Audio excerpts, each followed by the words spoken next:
Hello friends. Welcome to Life with YouTube channel.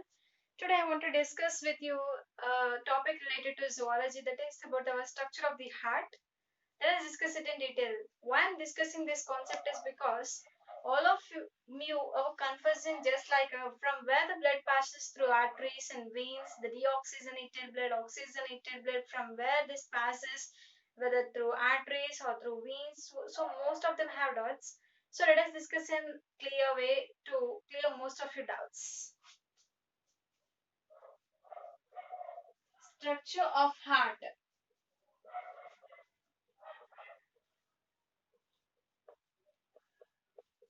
First of all, the heart is mesodermal in origin.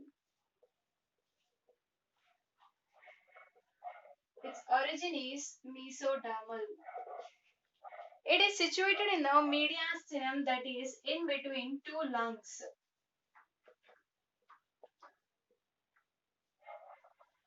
Between two lungs. That is, it is tightly fixed in our thoracic region to prevent any damage to our heart. So, there are many layers of the heart. Let us discuss about them. The heart is surrounded by a double-walled pericardium, that is, the outer fibrous and the inner serous. Let us discuss that. Two layers, outer fibrous and inner serous. This serous pericardium is further divided into an outer parietal layer and inner visceral layer. See, these two layers, outer fibrous and inner serous pericardium, this inner serous pericardium again divided into an outer parietal and inner visceral. Now, the outer fibrous is here.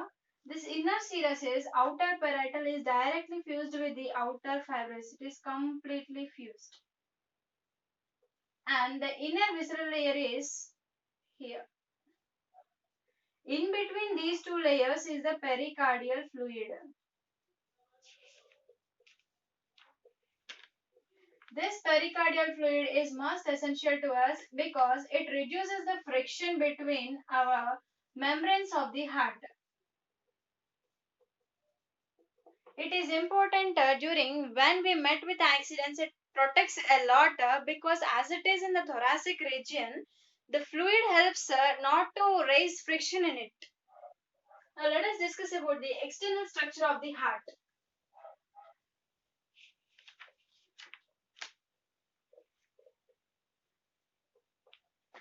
As all of you know, the heart is muscular. It is so thick-walled, and it is a pulsating organ as it gives pulse. And it is the size of the clenched fist. Each individual's clenched fist is the size of a heart. Now let us discuss about the external structure of heart. External structure. See, let us take it as a rough diagram. This is a heart, two atria and two ventricles.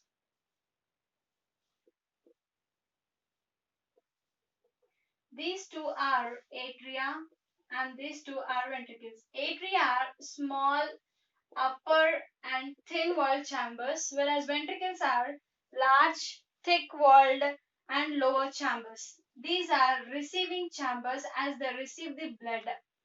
These two are thin walled, whereas the ventricles are thick walled, much densely thick walled. And this atria has here you receive here the blood is received from the precaval vein or superior vena cava.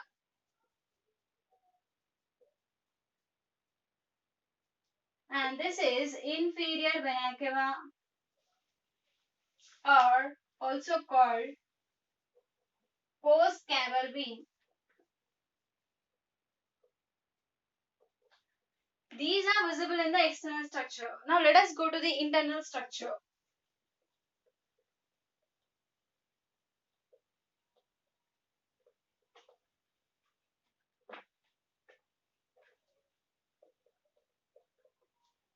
Listen, now it is important from here, students, because from internal structure, all of you get confused. So try to note down this in your book, and this is the better notes to refer during your exams. Now let us discuss about the internal structure. In internal structure, we will discuss from where the blood transports. This is our heart. Our heart is actually in the middle, but it is slightly here, you see, in between two lungs. It is slightly tilted to the left. Not in this way, it is slightly tilted to the left. Hence, we used to say that the heart is in the left, but it is actually in the middle, just tilted to the left. Left part is tilted to the left side, but actually it is in the middle. So never say now onwards it is in the left. So say it as it is in the middle.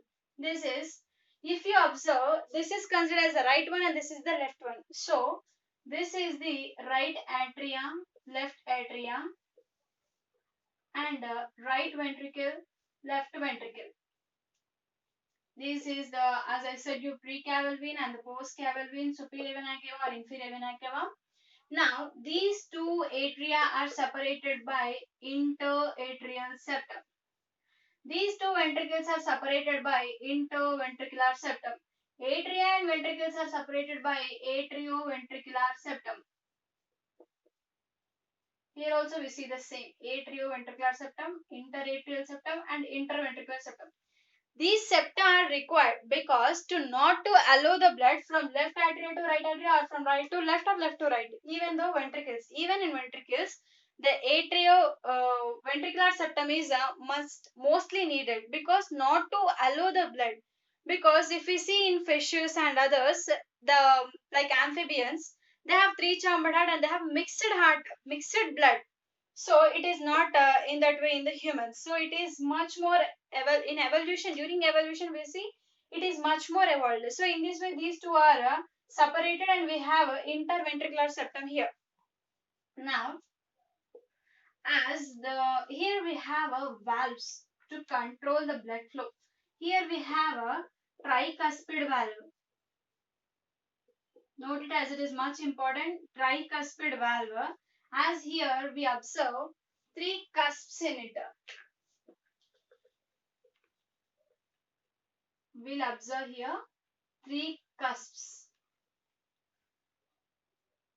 Here we observe two cusps. Hence guess the name. It's bicuspid valve or also called mitral valve. If you observe in the fetus here here in the atrial septum, they used to have a foramen ovale. Foramen ovale. This is actually closes at birth. During the birth of the child, it actually closes. But what happens is, if it is closes, it is shown by a small depression called a fossa ovalis.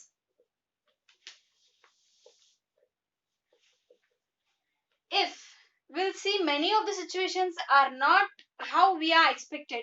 So if this foramen ovale is not closed, then that is called, if it is not closed during the birth, then that is called patent foramen ovale. This is dangerous to the fetus and to the mother even. This is called patent foramen ovale. This is the about atria. Now let us see about the ventricles. These are, as these are receiving chambers, these are lower chambers and these are called pumping chambers. As they do pump the blood, these are called pumping chambers. Here we will discuss all the blood vessels here and then go to the transfer of blood. These two are, as it is right, these are right pulmonary veins. These two are right pulmonary veins.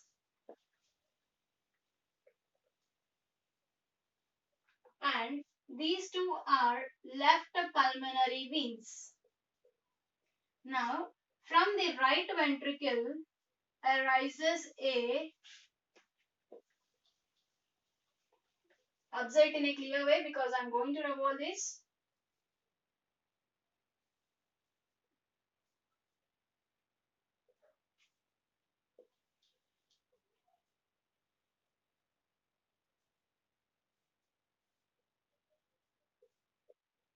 This is the pulmonary artery. It arises from here and it is backside of even a systemic arch. This is systemic aorta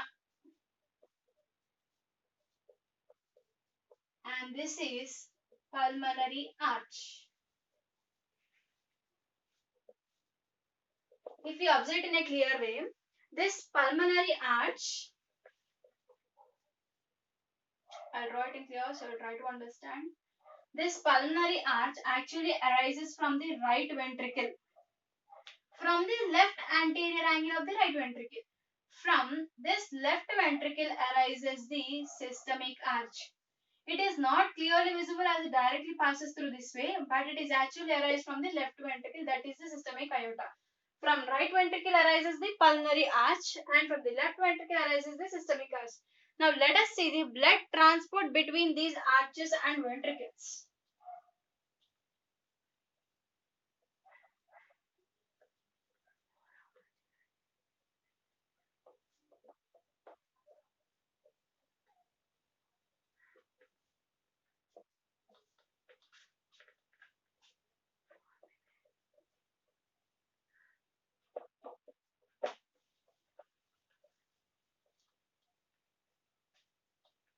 See, now let us see the blood transport.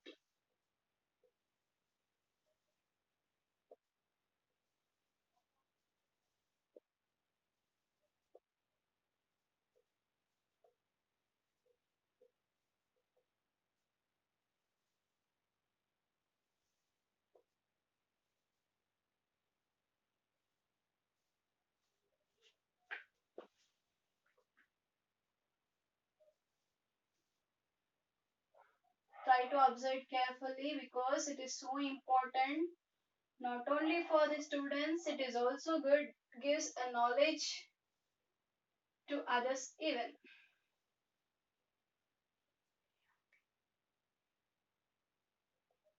If you observe here, these two are right pulmonary veins and these two are left pulmonary veins, right atria, right ventricle, left ventricle. As I all said, this is the precaval vein or superior vena cava or postcaval vein or inferior vena cava. This is the systemic aorta and this is the pulmonary arch. Now, the blood travels from the precaval vein, the blood transfers from the head region,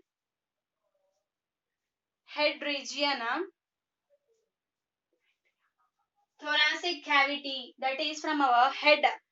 The precaval vein, the superior vena cava receives blood from our head region and our forelimbs and the thoracic region, and it transfers blood from to the right atrium. Now, this is the postcaval vein. This postcaval vein receives blood from the abdominal region and hind limbs. It directly receives blood. This receives blood and transfer to the right atrium. Now, this right atrium has which blood? Just think about it. It is deoxygenated blood. Now, this deoxygenated blood is transferred to the ventricles directly with the valves. By allowing the valves, this blood is transferred to here the ventricle. Now, from the blood from this ventricle directly enters to the pulmonary arch. It enters to the pulmonary arch. Why it enters to the pulmonary arch?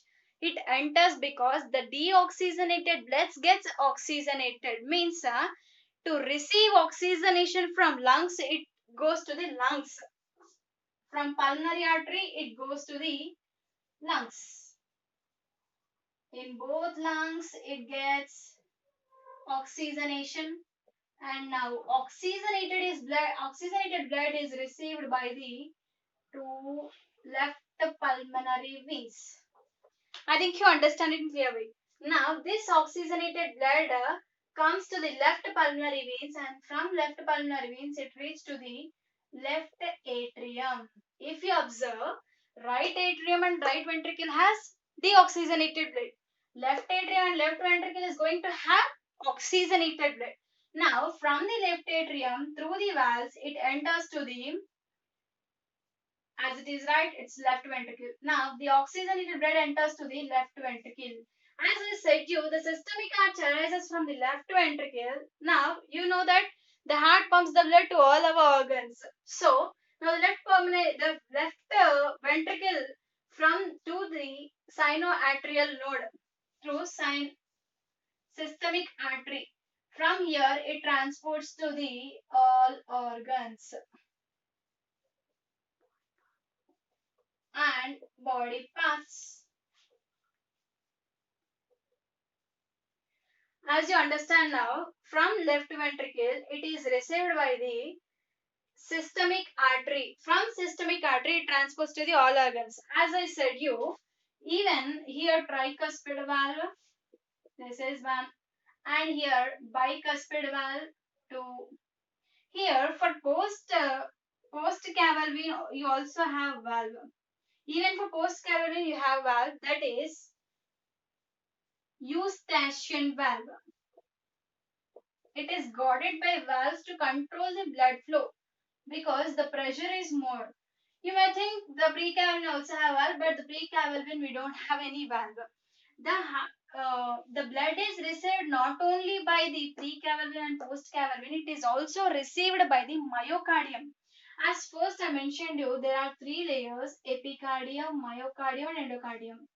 Epicardium, middle myocardium is thick layer of muscles,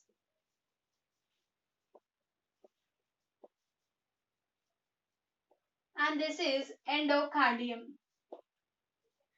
This endocardium is directly attached to the blood valve, and from this myocardium the heart also receives blood from this myocardium, that is called coronary sinus.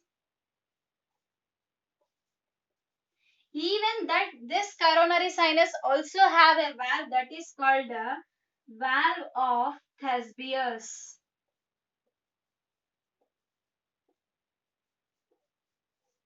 Valve of Thespius. I think you have understood the clear in how the blood transports. Once again, you see from the precavalvin, the blood get received by the right atria from head and our forelimbs and our thoracic region into the right atrium. That is deoxygenated blood. That deoxygenated blood is transported to the right ventricle.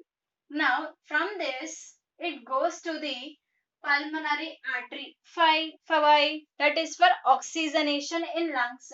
In lungs, it gets oxygenated blood, and that oxygenated blood is transferred to the left pulmonary veins, and that enters to the left atria.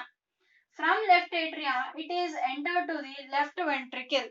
This is oxygenated blood, and even this is also oxygenated blood. From the left ventricle, it goes to the systemic aorta. It goes systemic aorta to give blood to all organs and body parts because it is oxygenated. We need oxygenated blood to transport in our organs. Understand? Now, even this systemic also have a valve that is called and even this pulmonary artery also have a valve. This is systemic valve, and this is pulmonary valve. These valves are very important. Just remember, keep it in mind. Now let us discuss about the nodal tissue. That is, nodal tissue generates an action potentials. Let us discuss in detail.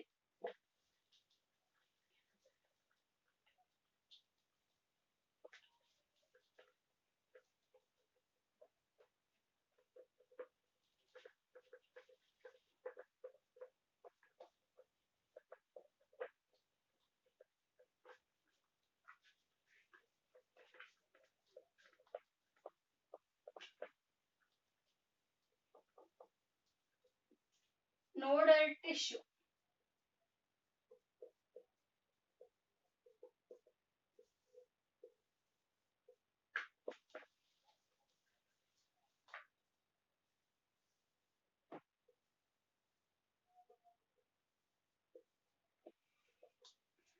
As it is again right atria, right ventricle, left ventricle, precaval and the postcaval. Nodal tissue is made up of a specialized cells called cardiomyocytes. cardiomyocytes. These are the specialized cells.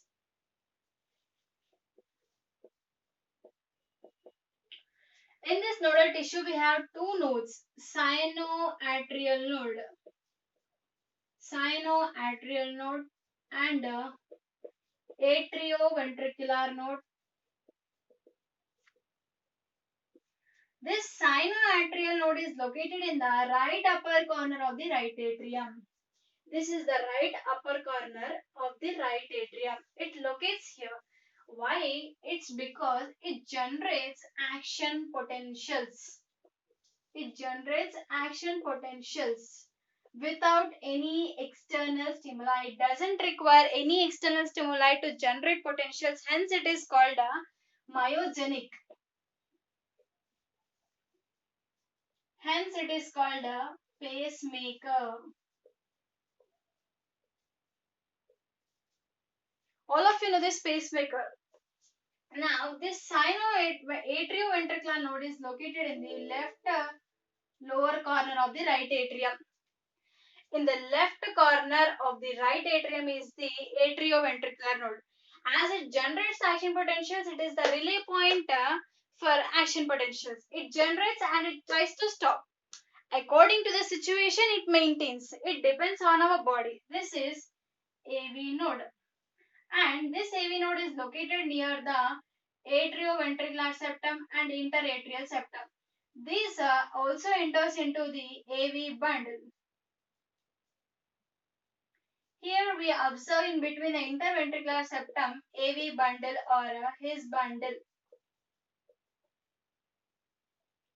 This AV bundle or His bundle pass some of the small network of fibers into these right and left ventricles called Purkinje fibers.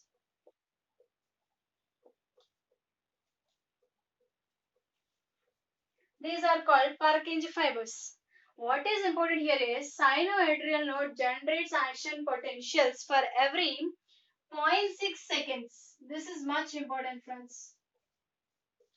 For every 0.6 seconds, it generates action potential. I think all of you know that human hearts is normal beat of human heart is 72 times per minute, isn't it? So it generates action. Now,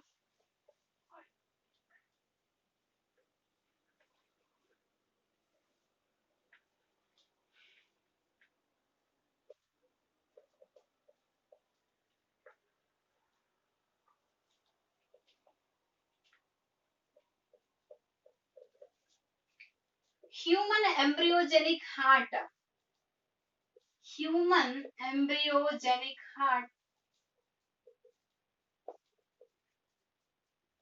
starts beating after a month.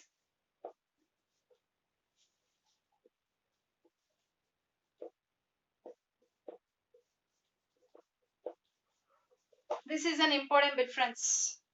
Now, in cardiac cycle, you used to get doubt that she is not teaching about lub and dub sounds. In cardiac cycle, we used to have a atrial systole and ventricular systole and a joint diastole. These three are the stages in cardiac cycle. This atrial systole is of 0.1 second, this is of 0.3 second, and this is of 0.4 second. Totally 0.8 seconds. Due to the closure of bicuspid and tricuspid valve and semilunar valves. What are semilunar valves? Pulmonary valves and systemic valves are nothing but the semilunar valves. Due to the closure of these two kinds of valves and the blood is arranged in such a way that there is not much pressure, and here we used in the ventricular system we used to get the sound of lub sound, and in the joint diastole we used to see the dub sound.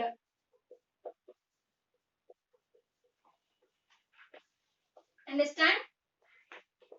The lub and dub sounds are seen in the ventricular systole and the joint diastole. I think all of you understand this in clear way. If you like this or if you understand this, please like, share and subscribe this video. Thank you.